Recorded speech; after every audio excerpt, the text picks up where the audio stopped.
एक बार ओशो जी ने बहुत ही इंटरेस्टिंग बात बताई।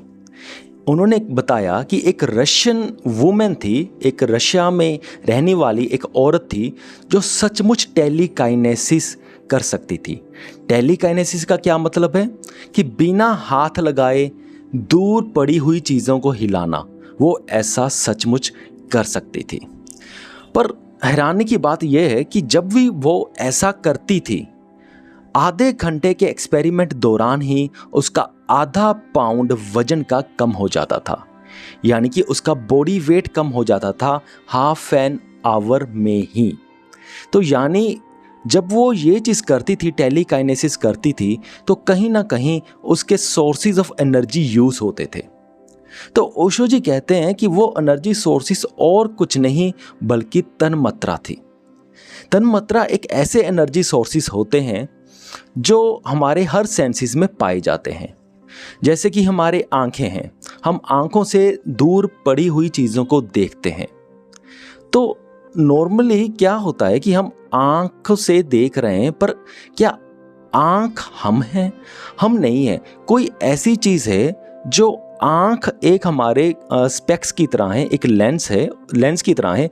कोई चीज़ है जो हमारे आंख के बीच से उस चीज़ को देखती है।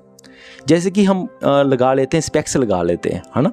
तो स्पेक्स लगा लेते हैं, तो स्पेक्स में क्या होते हैं? ग्लासेस होते हैं। पर क्या ग्लासेस सामने पड़ी ऑब्जेक्ट्स को देख रहे हैं? नहीं देख रहे। क्या कौन देख रहा है? हमारी आंखें देख रही हैं। हम ऐसा नॉर्मली मानते हैं। तो तन्मात्रा क्या है? तन्मात्रा वो एनर्जी सोर्सेस हैं जो एक्चुअल में वो चीज़ें देखती हैं। हमारी आंख हमारे स्पेक्स के ग्लास की तरह है। तो जो ये तन्मात्रा है, ये हमारे आंखों के पीछे ही नहीं होता, ये हमारे कानों के पीछे भी होता है। हमारे 5 सेंसेस के पीछे अलग अलग तन्मात्रा होते हैं। और इन्हीं तन्मात्रा जो कि पूल ऑफ एनर्जी हैं, जो कि एनर्जी के रिसोर्सेज हैं, इनकी मदद से ही जो एक्स्ट्रा सेंसरी परसेप्शंस हैं वो पॉसिबल होते हैं, ऐसा ओशो जी कहते हैं।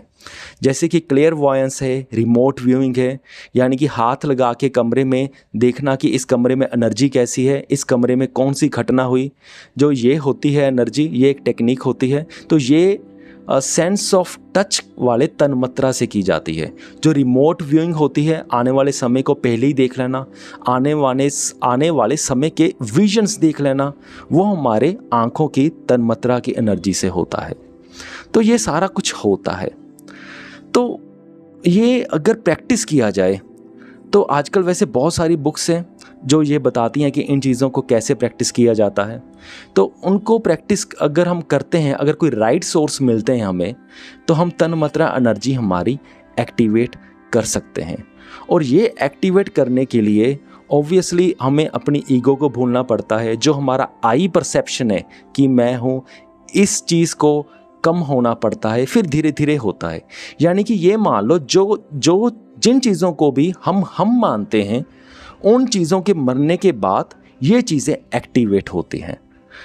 किस चीज़ों की बात मैं कर रहा हूँ? कि हमारी ईगो के मरने की बात कर रहा हूँ।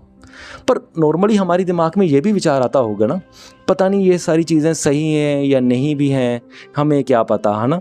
तो ये सारे बड़े क्वेश्चंस हमारे दिमाग में आते हैं। अब एक छोटी सी एक एग्जाम्पल कह लो, जो कि एक सीड होता है, बीज होता है।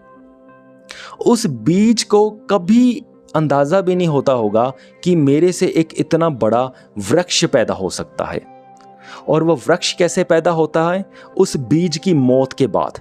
जब बीज मर जाता है तो उसके अंदर से वृक्ष पैदा होता है।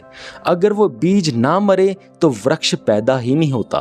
और जब बीज अपने बीज वाले फॉर्मेट में है, उस बॉडी में है, अगर उस वक्त एक बीज से पूछा जाए कि तुम्हारे अंदर से वृक्ष पैदा हो सकता है, तो वो कहेगा ये तो इम्पॉसिबल है, ये तो हो ही नहीं सकता। पर ऐसा होता है। ऐसे ही हम बिलीव नहीं करते हमारे एक्स्ट्रा सेंसरी परसेप्शंस की पावर पर। हम बिलीव नहीं करते हमारे पूल ऑफ एनर्जी यानी कि तन्मात्रा पर।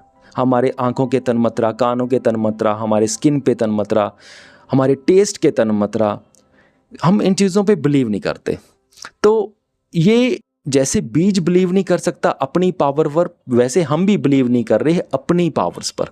अगर हम बिलीव करें तो रास्ते खुल जाते हैं कि हम इन चीज़ों को एक्टिवेट कैसे करें।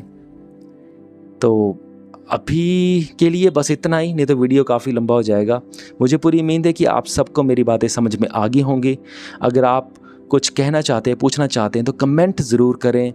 इस वीडियो को यहाँ तक देखने के लिए आपका बहुत बहुत धन्यवाद।